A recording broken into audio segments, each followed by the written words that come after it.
Kemudian kita akan melihat bagaimana kaifiyah, tata cara di dalam penyembelihan dari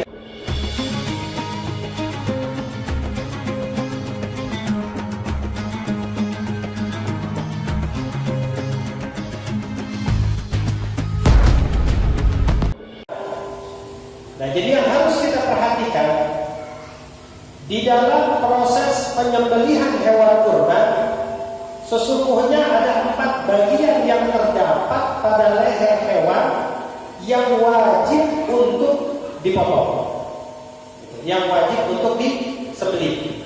Walaupun ada perbedaan pendapat di dalam madhab-madhab yang lain tentang bagian mana yang harus terpotong.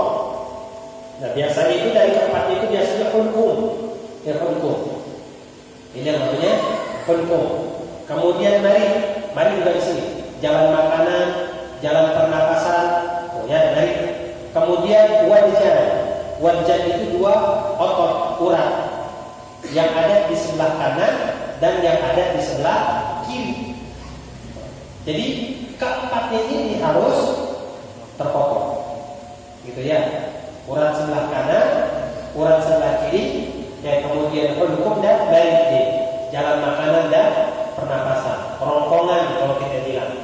Nah, itu yang harus putus ketika kita melakukan penyembelihan. Nah, kalau hulkum itu kan, kalau kita mau melihat fungsi daripada hulkum, ya, tempat lewatnya udara sebenarnya, udara yang dialirkan ke paru-paru, itu namanya hulkum. Kemudian juga mari itu tempat lewatnya makanan dan minuman.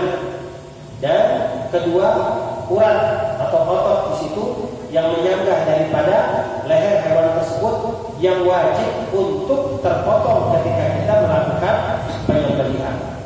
Jadi kalau kita mau melihat di dalam mazhab Imam Syafi'i, ya, dibandingkan dengan mazhab-mazhab yang lain, jadi kita harus perhatikan tuh. Perhatikan bagian-bagian tersebut. Jadi sempurnakanlah daripada penyembelihan kita. Ya, makanya agar penyembelihan yang kita lakukan itu bisa sempurna, paling tidak kita mesti memperhatikan. Apa yang harus kita perhatikan? Adab dan etika di dalam melakukan penyembelihan. Ada adabnya. Jadi jangan sembarangan. Biar bagaimana juga kambing, ya makhluknya Allah, gitu ya. Sapi, unta, mereka adalah makhluk Allah, yang dimana kita harus memperlakukan mereka dengan perlakuan yang baik.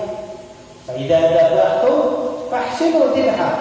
Jadi kalau kalian menyembelih, ya berbaguslah di dalam melakukan penyembelihan.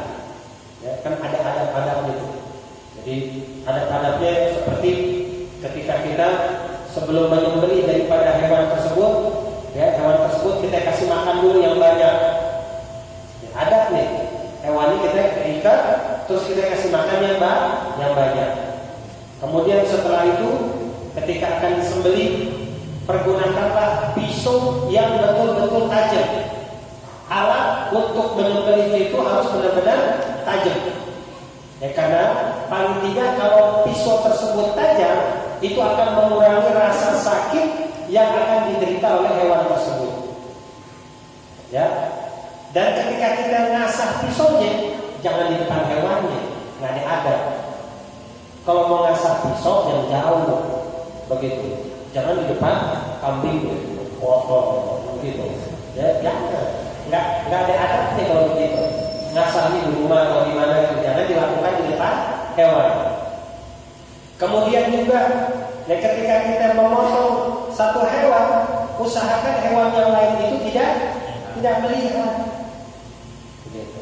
Itu ada. Terus kalau kita bawa di hewan untuk kita potong, jangan ditarik-tarik dengan kasar, karena nggak boleh. Itu ada. Biasa aja.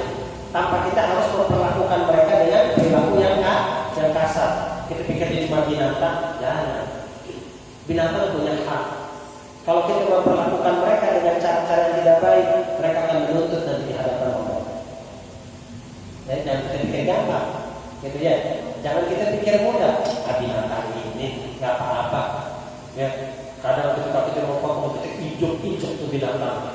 Itu banting-banting binatang sampai menyakiti.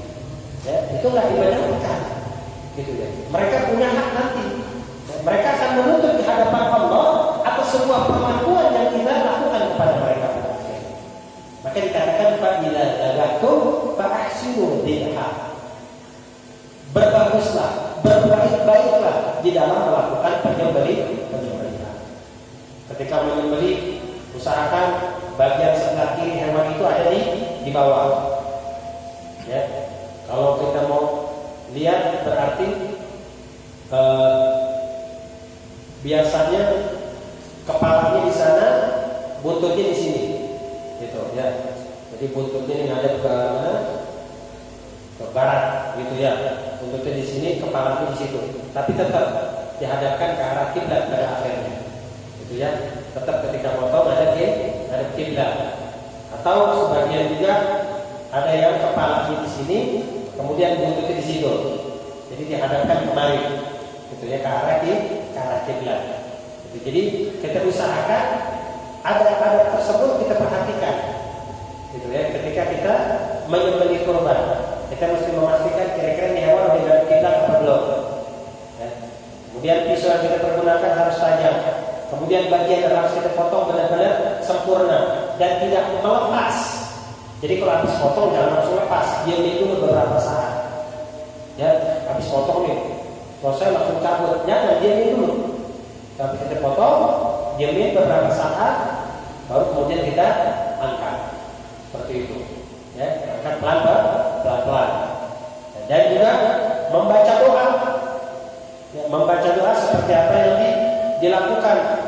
Nah, kalau kita biasanya baca doa Bismillahi Allahumma wallahu akbar Allahumma hadza minka walaka. Biasanya kita tuh baca gitu. Kalau kita menyembelih kurban, Allahumma hadza minka walaka. Itu doanya. Atau kita baca Bismillahi Allahumma wallahi akbar Allahumma hadza minka walaka. Bisa seperti itu. Atau ditambahkan dengan salawat Allahumma shalli ala sayyidina Muhammad. Allahumma hadza minka walaka. Bisa dibaca begitu. Kalau kita yang berkurban. Jadi ada doa yang harus kita bacakan. Itu jangan kita motong aja gitu. Ya, paling tidak kita baca paling umumnya biasanya kalau kita cuma baca Bismillahirrahmanirrahim begitu doang ya. Baca Bismillahirrahmanirrahim Allahumma shalli ala sayyidina Muhammad. Kita potong baru. Ya. Tambahin Allahumma hadza minka walaka. Seperti itu. Ya. Nah, ini yang yang harus kita baca ketika kita menyembelih hewan kurban. Kemudian masalah-masalah yang ada di dalam berkurban ini begitu banyak. Kalau dalam proses praktek penyembelihan kurban sih simpel aja begitu, yang nggak macam-macam, gitu ya. Cuma seperti tadi yang saya katakan, terkadang masalah-masalah yang timbul dari kurban ini banyak. Satu contoh, misalnya, bolehkah kita memberikan upah kepada tukang jagal dengan bahagian kurban? Yang pertama. Kemudian bolehkah kita berkurban untuk orang yang sudah meninggal? Itu kedua. Kemudian apakah boleh kita berkurban yang dimana dia tersebut kita gabungkan dengan akikah yang kita lakukan? Nah, ini masalah-masalah yang biasa timbul di dalam berkurban. Ya. Nah, kalau kita mau berkurban, kalau kita mau berkurban, seperti contoh kita mau berkurban untuk apa? Misalnya untuk orang tua kita deh, orang tua kita yang udah meninggal, gitu ya. Ini kurban atas nama orang tua saya yang sudah meninggal. Dan biasanya sudah begitu. Kalau kita mau melihat pendapat yang mu'tamad, apabila seseorang berkurban untuk orang yang sudah meninggal, itu nggak sah kurbannya. Kurbannya tidak sah. Saya korban buat orang tua saya meninggal, nggak sah. Terkecuali ada pengecualian ya. Terkecuali kalau andai kata diwasiatkan, ada wasiat. Orang tua kita sudah meninggal, nulis wasiat. ntar kalau umur gua kagak nyampe, gitu ya. Hari ini ada datang, tolong beli kambing kurbanin atas nama saya. Kalau orang tua kita nulis wasiat begitu, kita lakukan, sah korbannya, begitu. Lalu bagaimana? Kan kesian orang tua kita, keluarga kita boleh meninggal. Ya paling tidak kita bisa berkorban untuk mereka. Gimana caranya supaya korbannya tetap sah? Caranya adalah supaya korban kita tetap sah nih. Korban itu tetap atas nama kita. Yang berniat korban itu kita. Jadi kalau niat berkorban mesti diucap. Kagak boleh dalam hati, kudu diucap. Selain di dalam hati diucap juga kalau niat berkorban. Kalau nggak diucap, nanti korbannya nggak jadi korban. Kudu diucap. Saya berkorban atas nama saya, yang dimana hadiah dari pahala korban ini saya hadiahkan kepada orang tua saya. Caranya begitu. Ya, caranya begitu. Supaya apa? Jadi kita dapat, orang tua kita juga dapat.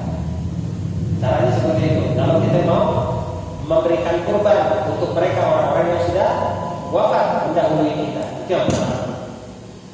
Kemudian bagaimana dengan menggabungkan niat sekarang? Dengan menggabungkan niat, saya belum diakikah. Dulu orang tua saya nggak mampu buat beli kambing buat mengakikahkan saya, gitu. Kalau saya beli kambing buat akikah juga, saya beli kambing buat korban juga, duitnya nggak ada. Gimana caranya supaya akikah atau korban saya bisa disatuin? Kira-kira bisa disatuin apa kagak? Ada dua pendapat. Ya, ada dua pendapat. Pendapat yang pertama nggak boleh. Pendapat yang pertama, nggak boleh.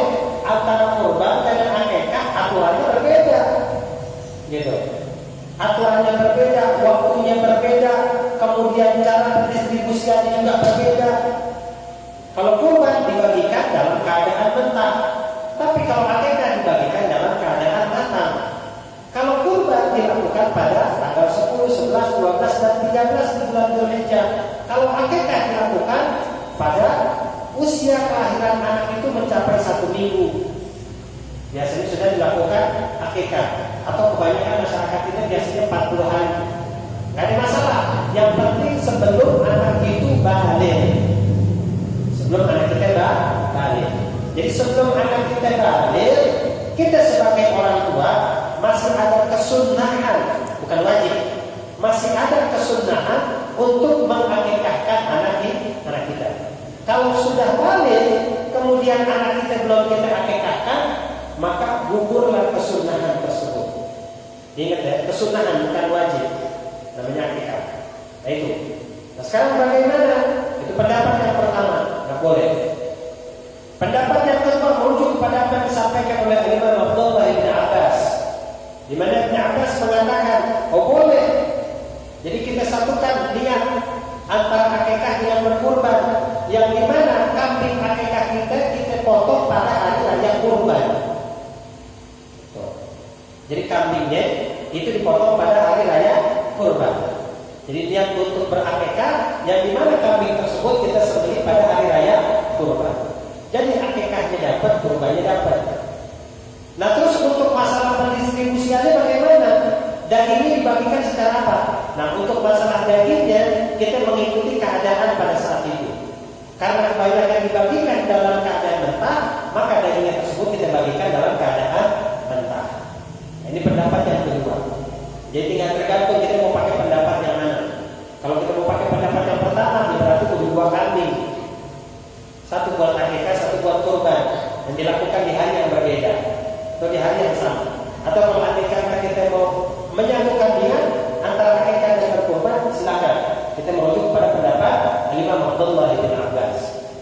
Nah, inilah masalah yang biasa terjadi, dan juga biasanya kita menjadikan upah bagi orang yang menyembelih itu dengan bagian tubuh hewan kurban. Nggak boleh. Jadi kalau kita mau kasih upah, kita kasih kambing, bawa duit 100.000 itu upah. Upah motong, upah kulitnya, ini kambing.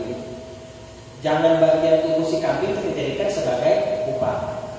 Kulitnya kita bawa aja ya buat upah. Atau Kalau kita jual aja kan sayang begitu bisa diterapkan, nggak boleh haram. Ya, kulitnya ini sayang kan kalau nggak dimanfaatin, nggak boleh. Ya, karena itu merupakan bagian daripada hewan kurban. Terus bagaimana Ustaz, kan mubadir nanti? Tanya kan begitu. Mubadir sayang kulit kambing begitu banyak, kulit sapi begitu banyak. Kalau kita nggak bisa apa-apain, bikin akad yang baru nanti. Jadi ada akad lain nanti. Akadnya bukan akad kurban seperti pertama, tapi ada akad lagi nanti yang dimana kita dihalalkan untuk menggunakan daripada kulit-kulit tadi, cuma bukan sebagai upah. Ada akadnya lagi nanti. Seperti itu. Berbeda. Kadang kita pukul gampang aja. Udah, nggak usah lupain deh, kulit itu buat saya aja deh nanti. Ya, biar kulit itu jadi upah. Nggak bisa begitu. Ya, kata hewan kurban itu semuanya ya, dimana dibagikan, dimana diambil sama kita, dimana kita simpan atau kita hadiahkan kepada orang lain. Nah, ini masalah yang sering terjadi di dalam pelaksanaan kurban seperti itu. Ya, jadi kurban itu sendiri ya, agar kita bisa mendapatkan kesempurnaan daripada penyembelihan kita, hal yang terpenting di mana kita harus memperhatikan ada etika, kesempurnaan tata cara di dalam memperlakukan hewan-hewan yang akan kita kurbankan. Perlakukan mereka dengan perlakuan yang baik. Karena itu suka lihat orang kalau baru dan motong hewan kurban kita bergaji kayu. Berkali-kali injok tuh hewan, gitu ya, dibantu itu segala macam. Ya. Kalau kita mau lihat kan teknisnya kan sekarang banyak kita bisa lihat kan ya, cara-cara buat menyatuin hewan, gitu ya, dicontohkan ya tanpa kita harus istilahnya mengeluarkan seluruh tenaga, gitu. Ada cara-caranya yang justru malah memudahkan kita di dalam melakukan penyembelihan. Mudah-mudahan sedikit daripada apa yang saya sampaikan di dalam hal-hal yang terkait dalam berkurban ini bisa dipahami dan dimengerti. Sebelum kita akhiri, mungkin ada yang menanyakan satu dua hal daripada apa yang sudah kita bahas di dalam hal ini. Silakan.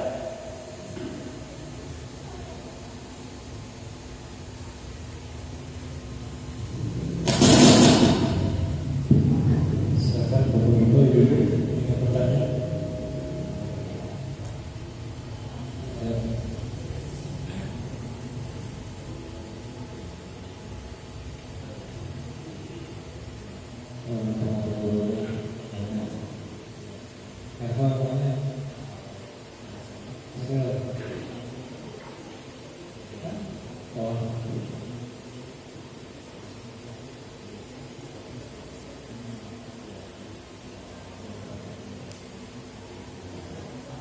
Ini musola berapa sapinya?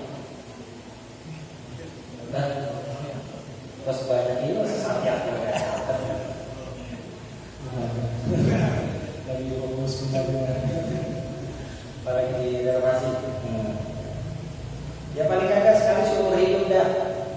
Ya minimal sekali seumur hidup. Ya kita bisa berkurban, jangan enggak sama sekali. Ya. Ada rezeki sedikit, bismillah.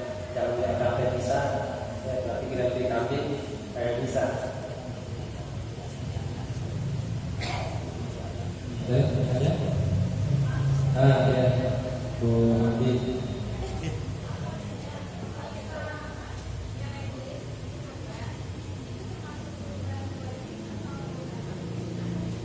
Yang lain.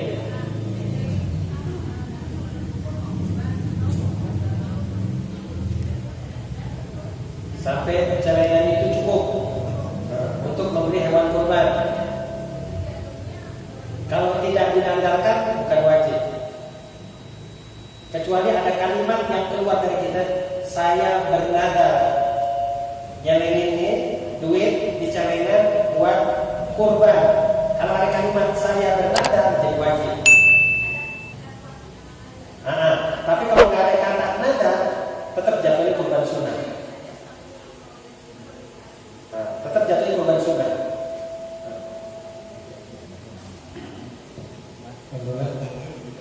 Sampai Pak Itu ajaib Ustaz. Jadi kan kita lebaran kan kita hari Minggu. Hari Minggu. Terus berarti kan kita puasanya hari Sabtu. Jumat Sabtu. Jumat Besok Sabtu. berbulan puasa. Jumat Sabtu. Kalau misalnya dari Kamis nih, orang yang berpuasa selama 3 hari, sebentar saya potong. Selama 3 hari di bulan Dzulhijjah, Kamis, Jumat, Sabtu, maka Allah akan berikan balasan kebaikan selama 700 tahun. Ya, Masya Allah. Kenapa umur kita 700 tahun? Terus bagaimana? Sedangkan kan di Arab Saudi lebarannya hari Sabtu kata Pak Minto. Sedangkan berpuasa di hari Sabtu Ramadan nggak boleh. Begitu. Ada perbedaan. Ada perbedaan di negeri kita dengan di Arab Saudi. Banyak pertanyaan seperti itu. Di kita hari raya Idul Adha itu Yaumul Ahad. Di Saudi sana, di Arab Saudi itu hari Sabtu. Wukuf Arafahnya itu hari Jumat, Haji Akbar. Ya, wukuf di padang Arafah itu terjadi pada hari Jumat. Nah, kira-kira kita ngikutin yang mana? Pertanyaannya begitu. Tetap kita ngikutin negeri kita. Kan kita tinggalnya di Indonesia, bukan di Arab Saudi. Kan wukuf di Arafahnya kan hari Jumat, Ustaz. Gitu. Berarti lebarannya hari Sabtu. Patokannya itu bukan pada wukufnya. Ingat, patokannya itu bukan pada wukuf di Arafah. Jadi begini, kalau kita mau melihat salah satu dari riwayat tadi, kalau kita melihat di mana Nabi SAW itu sudah melakukan ibadah puasa setiap tanggal 9 Dzulhijjah sebelum turunnya perintah untuk melakukan ibadah haji. Baik, ya. Jadi Nabi itu udah selalu melakukan puasa pada tanggal 9 Dzulhijjah atau yang kita kenal dengan hari Arafah. Dan itu sudah dilakukan oleh Nabi sebelum turunnya perintah untuk melakukan ibadah haji. Nah, setelah perintah ibadah haji itu turun, tanggal 9 Dzulhijjah bertepatan dengan pelaksanaan wukuf di padang Arafah. Jadi bagaimana kalau andai kata ada perbedaan tanggal? Perbedaan tanggal antara Indonesia dan Arab Saudi itu merupakan satu hal yang lumrah, satu hal yang biasa. Wukufnya tetap wukuf, gitu. Kan semuanya ada isbatnya, ada sidangnya, penentuan ru'yatul hilal. Di kita nih, di negeri kita Indonesia, ketika diamati ru'yatul hilal mengatakan hilal yang terjadi kira-kira hari raya Idul Adha atau hari apa. Kemudian di Arab Saudi juga, kalau ada kata berbeda, nggak ada masalah. Toh kita berbeda, gitu. Waktunya juga berbeda, jadi tidak ada masalah karena kita tinggalnya di Indonesia. Makanya ketetapan yang kita ikuti, yang kita jalani adalah sesuai ketetapan di mana negeri tempat kita tinggal, gitu. Jangan sosokan mengikuti Arab Saudi dan dia tinggal di mana. Kita tinggal di Indonesia itu mengikuti peraturan ketetapan Arab Saudi, ya beda. Itu jangan patokannya dengan Arafah, wukuf di padang Arafah, bukan. Patokan itu tidak dengan wukuf di padang Arafah, tetap pada ketentuan tanggalnya. Kita fokus sama tanggalnya. Terkadang yang salah dipahami oleh orang fokus sama pelaksanaan wukufnya, gitu. Jadi kita fokus sama tanggalnya, bukan pada pelaksanaan wukufnya. Pelaksanaan wukufnya dia sesuai dengan tanggal sono. Kita sesuai dengan tanggal kita di sini. Begitu. Emang kita bisa wukuf di sini? Nah, nggak bisa. Jadi wukuf bisa di sono. Pada Arafah, tanggalnya boleh. Begitu. Ya. Jadi tetap kita ikutin pemerintah kita. Jadi puasa besoknya hari Tarwiyah. Hari Tarwiyah ini besok hari Jumat. Kemudian hari Sabtunya hari Arafah. 2 hari dah. Jadi nggak 700 tahun nggak apa-apa, gitu ya. Hari Jumatnya hari Tarwiyah. Dan kita puasa hari Arafah tanggal 9 kita puasa. Nah nanti hari Sabtunya tuh ba'da asar, jangan lupa habis sholat asar, yang kira-kira jam 4, setengah 5 begitu, jangan ngayap kemana-mana deh. Duduk, baca dzikir, baca istighfar, ya, banyak sholat, baca sholawat, baca doa-doa Arafah. Kan itu waktu pelaksanaan wukuf di padang Arafah. Jadi kita Walaupun pada hakikatnya itu terjadi pada hari Jumat, tapi kita sesuaikan dengan tanggal kita di negeri kita. Gitu ya. Jadi jangan sibuk sama yang lain-lain. Ya, jadi sebelum hari Sabtu ba'dal asar, ya Sabtu ba'dal asar kita berpikir sampai dengan datangnya maghrib, datangnya waktu berbuka. Habis itu baru dari takbir. Ya, selama 3 hari 4 hari berarti. Takbirannya tanggal 10, 11, 12, 13. Kalau tanggal 11, 12, 13 setiap kali sholat dikirnya diganti dengan takbir. Ya, mau sholat wajib ke, sholat sunnah ke, dikirnya diganti dengan takbir. Allahu Akbar, Allahu Akbar, Allahu Akbar, la ilaha illallah, Allahu Akbar, Allahu Akbar, walillahil hamd. Tulis gitu kan. Ya enggak pakai Allahu Akbar kabira. Enggak semuanya apa. Ada yang apa yang kagak. Dua takbir berapa? Yang mana? Ya, seperti itu. Jadi ikutin ya di sini kita. Lagi juga permasalahan juga biasanya kalau di sekolah itu anak siswa itu patungan itu terus kebeli sampai ekor kambing. Nah, kalau disembeli itu atas nama siapa? Kalau sekelas itu belinya di kambing atau bisa di atas nama siapa? Iuran di sekolah, iuran kurban. Kalau satu kelas misalnya masing-masing anak kasih 100.000 gitu. Ya kalau kita mau merujuk kepada ketetapan hukum ya tetap kayak bisa begitu. Tapi ini merupakan sebuah pendidikan sebenarnya. Ya, pendidikan yang kita tanamkan kepada mereka anak-anak kita. Sedari dini agar mereka mengerti tentang bagaimana mereka harus berkurban. Begitu. Walaupun pada prakteknya belum sesempurna seperti apa yang bisa dilakukan. Tetap pada akhirnya ketika menyembelih hewan kurban tetap harus ada nama satu orang. Gitu, disepakati aja. Kira-kira ini nama siapa nih yang mau kita taruh buat nanti menyembelih, yang mau disebut. Oh, nama ketua kelasnya aja deh. Gitu. Kira-kira kalau nama ketua kelasnya yang disebut kita nih, kira-kira dapat nggak pahalanya? Tenang, pahalanya udah Allah atur. Gitu ya. Nggak usah khawatir, kita juga pasti akan mendapatkan pahala kebaikan tersebut. Karena apa? Itu lebih kepada bentuk pendidikan sebenarnya. Yang kita mengajarkan kepada anak-anak kita untuk berkurban.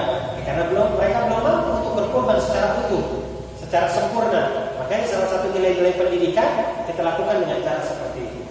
Dan nanti pada prakteknya ketika akan penyembelihan tetap namanya satu orang. Sepakatan aja siapa itu, ketua kelasnya atau siapanya nanti yang dijadikan sebagai nama untuk yang berkurban. Untuk pahala yang khawatir semuanya bakal mendapatkan. Terus terakhir kalau menyembelih hewan kurban tanpa menyebut nama orang yang berkurban, itu sah atau tidak? Kan biasanya kalau menyembelih kan sapi kan 7 orang tuh, apa perlu disebutkan saat menyembelih? Ya. Jadi intinya itu yang berniat, bukan yang motor.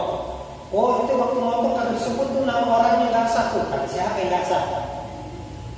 Tetap sah walaupun kayak disebut namanya. Yang penting yang berkurban udah berniat, udah ngucap. Saya berniat untuk berkurban tahun ini dengan seekor kambing sunnah karena Allah. Begitu aja bahasa kita. Nah nanti pada saat proses penyembelihan kagak disebutin lagi, gak apa-apa, gak ada masalah. Gitu ya. Yang penting orang yang berkurbannya sudah berniat. Misalnya satu ekor sapi, 7 orang, ya masing-masing niat. Walaupun ke-7 orang ini niatnya beda-beda. Kan 1 ekor sapi 7 orang. 2 orang niat korban sunnah, 2 orang niat korban nadar. Tuh, beda-beda. 2 orang lagi niat akikah. Boleh nggak? Boleh, nggak ada masalah. Dari 7 orang 1 ekor sapi, tapi dengan niat yang berbeda beda-beda. Apakah hukumnya boleh? Boleh, nggak ada masalah. Silahkan. Akikah pakai sapi boleh? Boleh. Pakai unta aja boleh. Ya, kalau pakai gajah boleh pakai gajah, ya, nggak ada masalah, walaupun berbeda bedanya. Intinya orang yang berkurban dan berniat. Nah, masalah penyebutan nanti ketika disembelih itu ada kita biasanya. Satu kebiasaan kita sebutin biasanya. Ini kurban fulan bin fulan. Allahumma taqabbal udhiyatuh. Semoga Allah menerima daripada sembelihannya ini. Ya, intinya niat ya, dari orang yang berkorban. Cukup ya. Sebetulnya polemik yang besar itu di masyarakat bisa kalau korbannya sedikit, yang dapat kebagian kurang. Ya. Itu masalahnya. Masalahnya sebenarnya bukan kebagian kupon, gitu ya. Ya karena dagingnya sedikit, gitu ya. Terus kalau nggak kebagian kupon, jangan ngambek. Ya emang kondisinya begitu, gitu ya. Jangan ngambek, jangan marah kalau kebagian dikit. Jangan, istilahnya jangan inilah, gitu ya. Ya kalau kebagian alhamdulillah, nggak ada apa-apa, gitu. Ya jangan terus ngomong macam-macam ini itu jelek-jelekan orang. Jangan gara-gara barang-barang sepele itu terus kita jadi permusuhan dan lain sebagainya. Ya. Kebagian ya sama. Ya.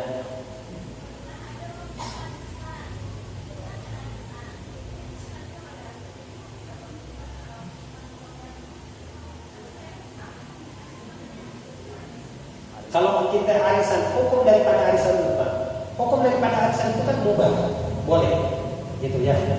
Dan arisan itu kan perkara-perkara terhutang, gitu. Perkara terhutang itu arisan. Ya, jadi kalau anda kata arisan kurban, bagaimana hukumnya? Ya, boleh, nggak ada masalah.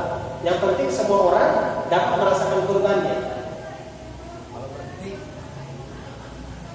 udah bangkrut, kita tidak tahu, mesti tanggung jawab, balikin, gitu, nggak boleh begitu.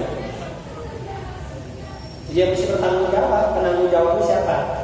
Balikin uang, nggak boleh begitu, dosa. Orang ngumpulin duit buat apa? Arisan korban, arisan umroh, banyak. Yang dapat siapa nih umroh? Bulan ini siapa nih? Masih bulan. Umroh bulan depan siapa? Arisan umroh. Ya sebulannya 5 juta, ya.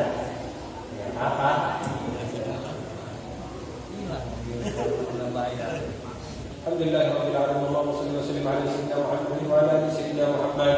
Wa laqad tajartu lil 'aqima ma sarfu tuhyi al-quluba tuhayyi al-ashjana wal ghurbatna 'alayhi fama yusawi qawlu minna wa yaqulu tanana lakin hubban fi sarair kad da'a liman safwati rabbina wa hadana wa in tazajna bil mawaddati hauna narfa'u aydi fakrina wa rajana lil wahid al-ahad al-'ali ilahana متوسلين بمن إليه دعانا مختاره وحبيبه وصفيه زيد الوجود به الإله حبانا يا ربنا يا ربنا يا ربنا بالمصطفى اقبلنا أجب دعوانا أنت لنا يا نصرنا في هذه الدنيا وفي أخرانا أصلح لنا الأحوال واغفر ذنبنا ولا تؤاخذ رب من أخطانا واصلح بنا في نهج طه المصطفى ثبت على قدم الحبيب خطانا أرنا بفضل منك طلعة أحمد في بهجة العين لظى ترعانا واربط به في كل حال حبلنا وحبال من ودى ومن والانا والمرسلين ومن أجاب نداءنا وذوي القلوب وطالبا أوصانا والحاضرين وساعيا في جمعنا ها نحن بين يديك أنت ترانا ولقد رجوناك فحكم سننا واسمع بفضلك يا سميع دعانا وانصر بنا سنة طه في بقاع الأرض واجمع كل من عادانا وانظر إلينا واسقنا كأس الهنا واشفي وعافي عاجلا مرضانا واقض لنا الحاجات واحسن ختمنا عند الممات واصلح حبانا يا ربي واجمعنا وأحبابا لنا في دارك الفردوس يا رجوانا يا ربي واجمعنا وأحبابا لنا في دارك الفردوس يا رجوانا يا ربي واجمعنا وأحبابا لنا في دارك الفردوس يا رجوانا بالمصطفى صل عليه وآله ما غرك ريح الصباح صالا سبحان ربك رب العزة عما يصفون وسلام على المرسلين والحمد لله رب العالمين. Adalah Allah wa iyyakum ajma'in. Artinya kami mohon dibukakan pintu maaf yang seluas-luasnya. Billahi taufiq wal hidayah. Wassalamualaikum warahmatullahi wabarakatuh.